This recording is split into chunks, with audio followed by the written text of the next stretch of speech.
Neste ano, a Universidade de Caxias do Sul vai sediar o Interconsul, etapa regional do maior evento de comunicação da América Latina. E nós, aqui da UX, estamos conversando sobre alguns temas que serão debatidos no encontro. O bate-papo de hoje vai nos ajudar a refletir sobre a ética e como ela se aplica no jornalismo. Então, vamos conhecer os nossos participantes? À minha direita, Eduardo Borilli Júnior, estudante de jornalismo e pesquisador voluntário do projeto de pesquisa de produção audiovisual na Encosta Superior do Nordeste da Serra Gaúcha, coordenado pelo professor Álvaro Benevenuto Júnior, da Universidade de Caxias do Sul. E ao seu lado, Jacó Hoffmann, mestre em Ciências da Comunicação, professor de jornalismo da UX e diretor-geral da UX TV. À minha esquerda, André Sebem Ramos, estudante de jornalismo e escritor do livro Basta, sobre democracia online, que foi lançado dia 11 de abril deste ano. E ao seu lado, Ramone Mincato, doutora em Ciência Política, pesquisadora do Observatório do Trabalho, professora da Universidade de Caxias do Sul e que foi colaboradora do livro Basta, escrito por André. Como já foi dito, o tema de hoje é ética no jornalismo. Ética pode ser definida como um conjunto de valores morais e princípios que norteiam a conduta humana na sociedade. Ela está relacionada a um sentimento de justiça social. Esse mesmo sentimento norteia o fazer jornalístico, quando o profissional assume o papel de representante da comunidade na apuração e divulgação das informações. Neste contexto, é possível dizer que existe uma ética do cidadão e uma ética do jornalista? Ou a ética do cidadão prevalece em qualquer situação? Agora eu quero saber de vocês. Considerando que a moral social ela é formada pelos valores, né, e normas predominantes na sociedade que orientam a conduta de todos os indivíduos, né, eu diria que, de maneira geral, o brasileiro, não só jornalista, ele é extremamente ético. Eu estou sendo bem cínica quando eu falo isso, porque quais são os valores hoje predominantes na sociedade?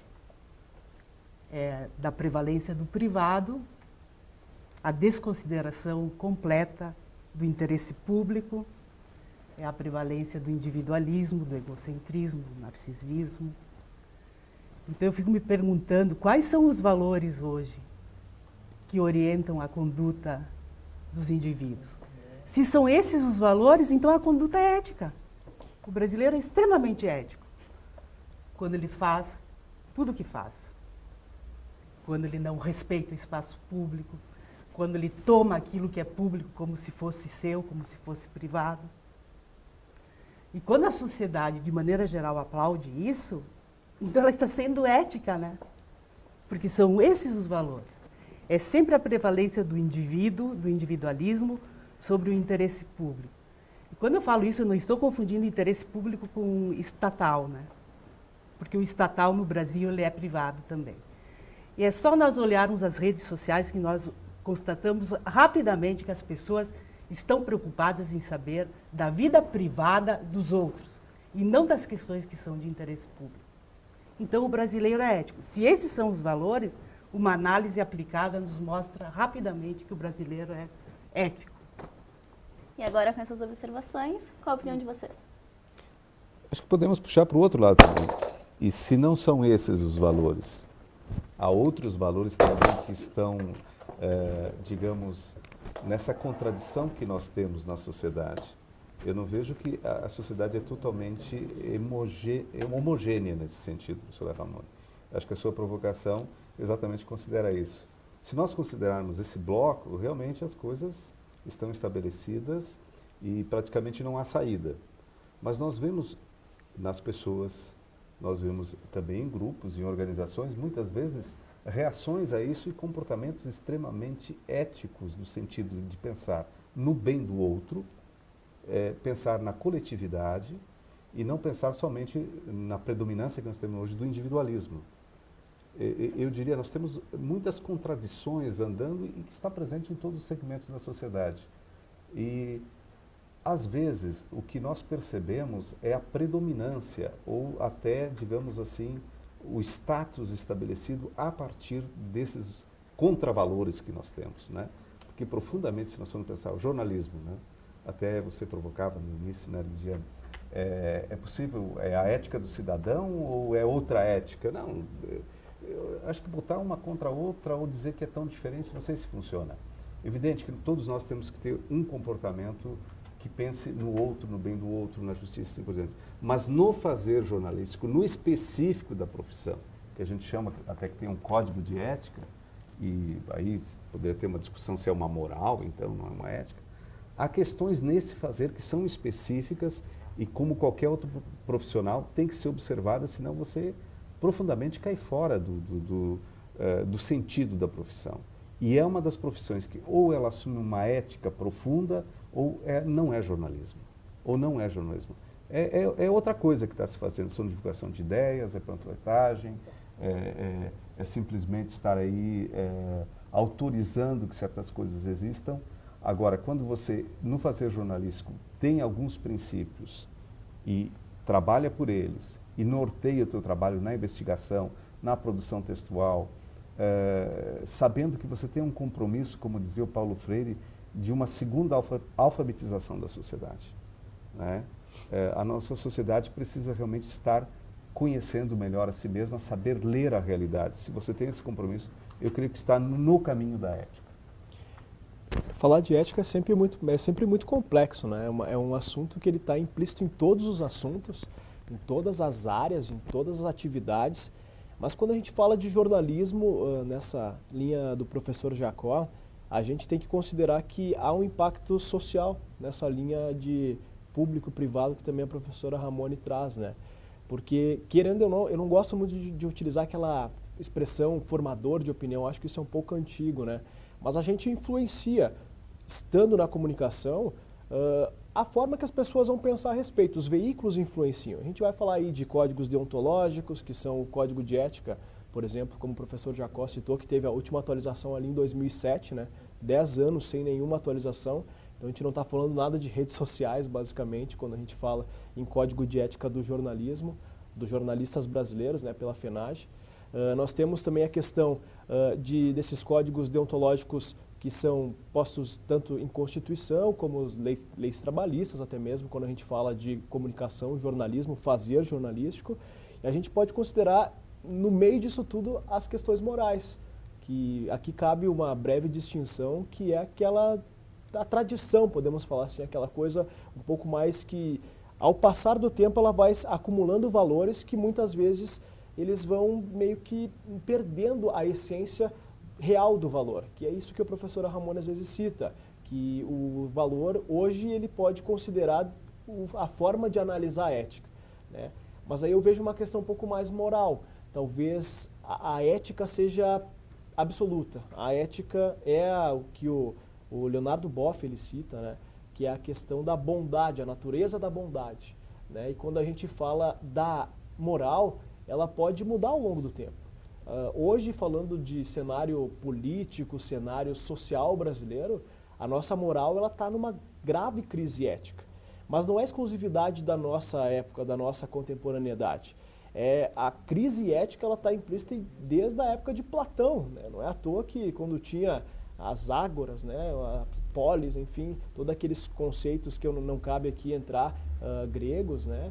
A gente começa a ver que lá também existia uma crise ética e por isso necessitava o embasamento e também o debate para que isso fosse além do que somente as ações e a análise dessas ações, né? Então eu acredito que seja muito mais, hoje a gente consegue ter muito mais visão disso tudo, porque as tecnologias nos permitem, mas eu acho que a crise ética ela está acompanhando a história ao longo do tempo.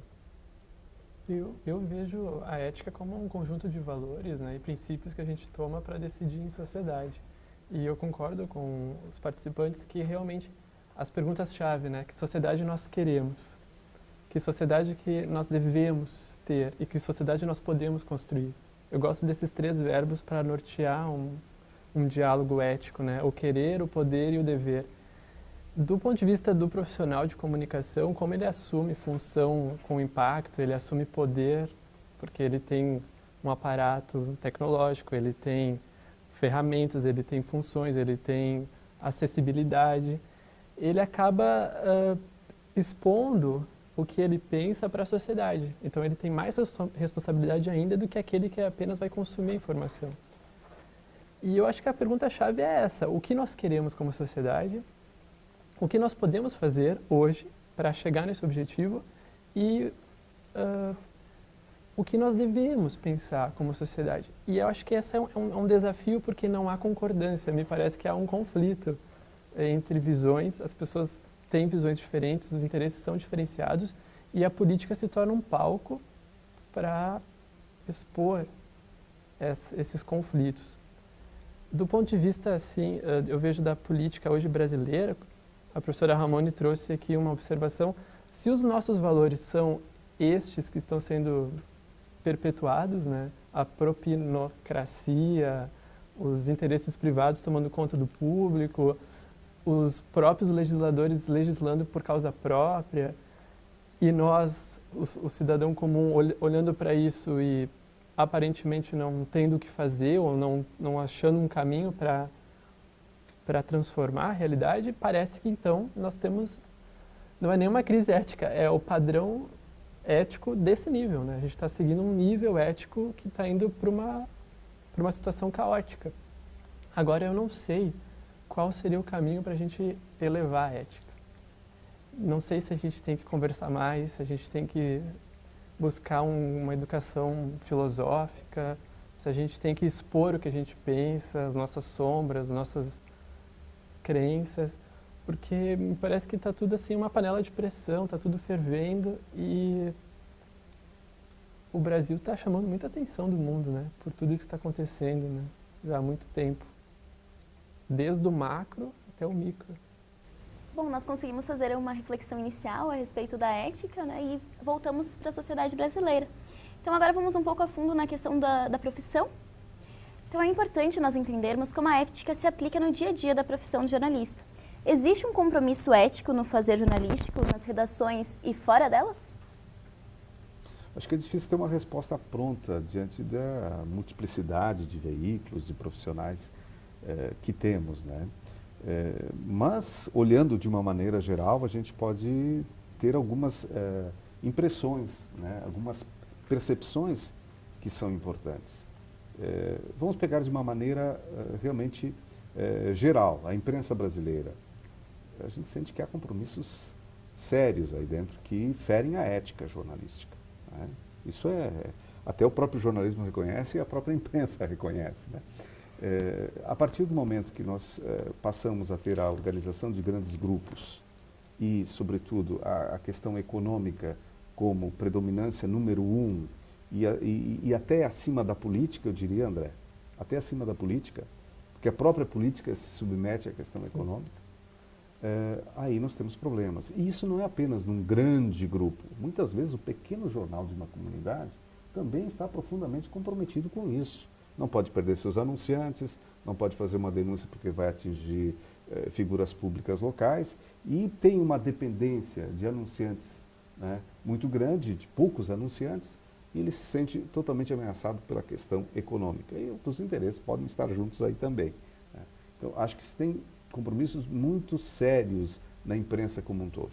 Agora, não significa que em tudo que a imprensa faz, em tudo que os jornalistas fazem, tem problema. Não. Nós temos muitas questões que a sociedade tomou conhecimento graças à imprensa. Isso não dá para negar. Tanto na época da ditadura, e muitos da imprensa foram perseguidos, e a imprensa sofreu uma censura muito forte, mas eu acho que ela reagiu até melhor a isso, Ramone me corrija se estiver errado, do que a questão da censura econômica, que me parece que ela tem mecanismos mais sutis de funcionar, assim por diante. Agora, conheço muitos jornalistas éticos, e que inclusive trabalharam muito tempo em veículos que têm uma ideologia comprometedora, mas eles conseguiram conquistar o seu espaço, conseguiram se manter, e as matérias que publicaram, o trabalho que fizeram, reconhecidamente pela sociedade através de N prêmios, foram considerados trabalhos importantes nessa questão social, na denúncia, assim por diante. Eu diria que ela também é muito contraditória, mas ela sofre o problema que o país tem, sem dúvida nenhuma, né? Principalmente, eu diria, essa questão econômica. É muito complicado, né, quando a gente fala da questão econômica, porque também está implícito em tudo, né? No atual sistema econômico capitalista que a gente está vivendo, né? Agora a questão é interessante, professor, porque essa questão que o senhor diz de ser uma resposta incompleta é justamente isso. Porque é muito sutil, às vezes, a falta de ética, né? Algumas pessoas usam antiética, né? Mas seria outra coisa. A falta de ética mesmo, né? No conteúdo jornalístico. Porque se a gente fosse considerar uma análise, assim, é uma análise muito profunda para a gente dizer o que é ético, o que não é ético em determinado veículo de comunicação, em determinado produto. A Bardan usa na questão de análise de conteúdo, né, que é trazendo para o mundo acadêmico, né, que a gente pode identificar por duas formas, que é uma análise de contexto e uma análise de registro, né. Ou seja, se o leitor que está lendo o teu conteúdo não souber o contexto e não souber identificar as palavras que vão levar a determinada compreensão, ele não vai determinar que aquilo ali é ético ou não. Porque ele não vai entender aonde que esse texto está implícito, né, no contexto que ele está, ao passo que ele não vai entender também as palavras que estão levando ele a pensar aquilo. Então, é complexo porque a gente vê o nosso leitor como alguém intelectual, né? O leitor, o ouvinte, vou falar assim também, né? O telespectador que está assistindo agora, mas às vezes a pessoa ela não consegue entender aquilo que você está falando. E isso pode ser bom, né, em determinados casos, quando não há ética, mas em determinados casos é ruim essa questão de não entender. Né? Posso complementar? Claro. Me parece que hoje nós temos aquilo que se chama o jornalismo declaratório. Quer dizer, as fontes ou personagens da sociedade fazem declarações, sejam políticos, economistas e tal. E se publica a declaração de todo mundo, como se fosse a verdade. Manchete com abre aspas, diz e se tal pessoa. abriu mão do jornalismo investigativo, não o jornalismo investigativo específico dos casos polêmicos, policiais, mas da investigação que o jornalismo tem que fazer. Então, se você hoje vê muitos, principalmente telejornais, mas também em outras situações, é a declaração de fulano, se houve determinados lados, se cumpre burocraticamente isso, mas não há investigação. E esse, me parece que isso é falta de ética. Isso é falta de ética. Você sabe que você não está mentindo, mas você está faltando uma parte essencial do trabalho para que o destinatário dessa informação possa conhecer mais o contexto. Até mesmo porque o Nilson Lage, quando ele fala da questão da reportagem, que é onde cabe mais essa questão do jornalismo investigativo, mas no processo como um todo do jornalismo, isso. Ele diz que o jornalismo é essencialmente denúncia. Portanto, dá visão e dá voz ao poder, ao quem está no poder, seria automaticamente o reverso disso. Né? Ou seja, alguns artigos que eu estava lendo a respeito disso, muito interessante, dos principais periódicos, eu não vou citar o nome, mas o principal periódico impresso né, do Rio Grande do Sul, que algumas análises de uma página somente mostram que em questão de 4 anos, que foi esse artigo, não me recordo agora os pesquisadores, que ele colocava o discurso do poder acima do discurso das fontes não oficiais, ou seja, era o secretário, o vereador, o deputado. E se jornalismo é essencialmente denúncia, como que a gente vai fazer um jornalismo com as fontes oficiais defendendo apenas os pontos de vista delas, né? A gente não tem a voz da pessoa que é impactada por determinada decisão dessa fonte oficial. Então não é jornalismo, eu até brinco um pouco, né? Claro que é publicidade, eu acho que é publicidade. Você vender alguém numa matéria jornalística não pode ser considerado jornalismo, isso na minha visão. Embora eu concorde com vocês, né, e reconheça que é uma questão complexa, eu acho que nós podemos oferecer também uma pequena orientação, né, bem didática, assim, para sabermos quando uma ação, em qualquer profissão, ela é ética ou não. Né? E eu tendo a achar que ela é ética quando ela é responsável socialmente. E daí vem a questão, sabe, quando o que está sendo assegurado é o interesse público. Daí fica a questão, o que é o interesse público, né? Esse é o problema, é definir o que é interesse público. E o que eu acho extremamente problemático na nossa sociedade é que o interesse público virou sinônimo de interesse privado. Por isso que eu fiz aquela provocação inicial, para que todos nós possamos pensar nessa questão. Que nós vamos qualificar a sociedade, e lutamos para isso, né, enquanto professores, profissionais, vocês aqui estudantes, discutindo, se profissionalizando para qualificarmos, né, a sociedade. Então, nós temos que refletir sobre isso, porque nós só vamos, eu acho, efetivamente modificar em todos os campos, né, profissionais, quando cada um assumir esse compromisso com a sociedade como um todo, e não somente com o seu interesse privado. E veja, quando eu digo somente com o seu interesse privado, eu não estou excluindo o interesse privado. Tem que ser bom para a sociedade, tem que ser bom para o indivíduo. Não pode ser só bom para meia dúzia de indivíduos, né? Então, eu acho assim, que há alguns sinais que sinalizam por onde a gente deve caminhar, né, nas diferentes profissões. Inclusive o jornalismo, né, mas não é específico, né, desta profissão. É questão da responsabilidade social. Até que ponto nós nos sentimos e agimos de forma responsável socialmente, com os demais, com o espaço público. E temos que resgatar, né, daí eu acho muitos valores, né, que eles estão sendo solapados, né. E uma sociedade com desconfiança, ela se destrói, né? A confiança, ela é o princípio de qualquer relacionamento, né? Tanto a nível espiritual, comercial, social, público, profissional. A confiança no outro, né? E se a gente ficar disseminando a desconfiança, que é o que parece, uma mensagem ampla, né, da nossa crise de valores, é uma desconfiança do outro. Aí os vínculos se rompem, né? Eu tenho um exemplo de jornalismo ético. A melhor matéria que eu vi da reforma da Previdência foi no portal Politize, que é um site na internet. Eles primeiro começaram com o histórico da Previdência no Brasil e depois eles dividiram a tela no meio e colocaram de um lado uma versão que há déficit na Previdência e do outro lado a versão que não há. Opiniões de pessoas que dizem que há e que não há. Dados de lá, dados de cá. Eu achei a melhor, do ponto de vista ético, a melhor matéria da reforma da Previdência, porque é uma polêmica, né? Se há, não há. Aí o jornalista, acho que foi um grupo de jornalistas, que é uma matéria muito grande, eles dividiram a tela e colocaram prós e contras e deixaram o leitor mastigar, como diz o Eduardo, né? Vamos aprender, vamos entender o que o jornalista está trazendo, uma informação qualificada, vamos mastigar e dar tempo para cada um também consumir, se apoderar daquela informação nova e depois tu tira a tua própria conclusão. Eu acho que é um exemplo de uma matéria que eu diria que ela é ética. Ela não está se posicionando, ou está se posicionando para mostrar os dois lados. Até porque é uma polêmica, né? Então não colocou uma verdade absoluta, mas deixou ali. É o tipo de matéria que faz o sujeito pensar, né? Ele não dá a resposta, né? E nesse sentido é a matéria que não exerce aquilo que tu falavas, violência simbólica, né?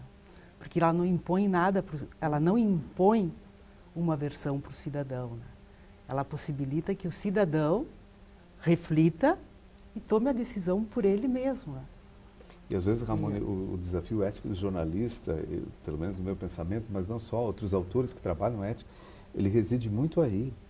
Porque, às vezes, as bandeiras que nós apostamos, ok, apostamos, né, no valor da pessoa humana, direito à dignidade, as várias questões que implicam isso, educação, tal.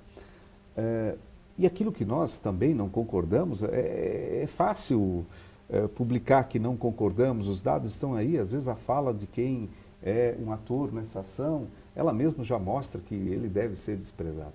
Agora, quando nós temos a simpatia por algumas coisas, muitas vezes nós não permitimos isso, né? Nós já queremos com pressa defender a nossa causa e podemos estar negando ao leitor esse direito de conhecer amplamente e ele ter, ou o destinatário da informação, né? A gente tem o cacuete do leitor, ele poder ter o seu discernimento a partir dos dados que são apresentados. Nós temos muita pressa, muitas vezes, naquelas bandeiras que nós defendemos. Esse eu acho um risco que a gente tem. Por outro lado, acho que o resgate ético ele é muito profundo. Ele vai, como a professora Ramone apontava, né? Ele vai muito além do exercício de uma profissão. Acho que nós, humanamente, temos que fazer um exercício grande de resgate ético que perpassa todas as relações que temos, as instituições. Nós temos que começar a nos reentender melhor como ser humano E como ser humano num contexto, e como ser humano numa sociedade, como ser humano num planeta, né? Individualmente nós vamos produzir a falência, a morte. E eu acho que isso precisa ser entendido, né? Como indivíduos, temos os nossos direitos, como a professora Ramona disse, mas nós temos que viver em sociedade. É impossível, senão nós não vamos viver. E me parece que esse resgate, ele vai muito além, e ele impacta além do campo jornalístico, né? Ele envolve os outros campos também.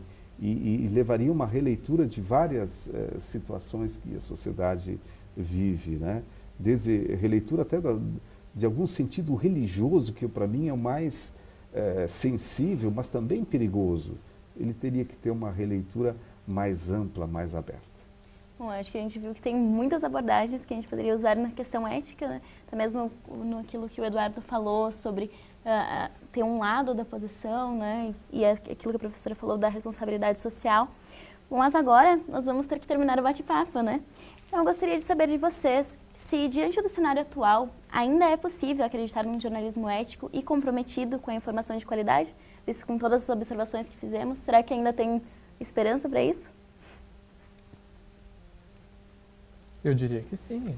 Eu, como estudante de jornalismo, eu tenho como um exercício construir uma informação da melhor maneira que eu consigo, tentando consolidar, dando ao leitor um banquete, ou ao destinatário da informação, um banquete de informações para ele mesmo ter autonomia de pensamento. Eu acho que esse é o caminho que eu, como estudante de jornalismo, sempre procuro nas minhas produções de comunicação.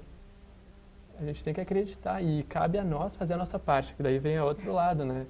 Então vamos mudar o mundo começando pela nossa própria mudança, né? Então vamos fazer nós, vamos dar o exemplo. Então eu tenho um compromisso ético de trazer esses princípios para o meu trabalho e também para a minha vida. Então eu sou um ativista da ética, dentro daquilo que eu entendo e dou o meu melhor, né, para isso. Eu vejo dessa forma. Eu acho que acontece o mesmo com os professores, né? Os professores são teimosos, eles continuam acreditando que a educação faz diferença, né? E isso permite que a gente saia todos os dias da cama para trabalharmos na área da educação, né? Porque acreditamos que é possível produzir mudanças, né? Através do processo de ensino-aprendizagem, né? Da discussão acadêmica. Eu também tenho certeza, não apenas esperança, tenho certeza. Em primeiro lugar, pelos alunos que eu encontro, em todos os níveis, né, em todos os semestres. Mas as turmas novas, eu fico impressionado. Alunos que entram no primeiro semestre, já diferentes, inclusive, de geração de quem está no último semestre.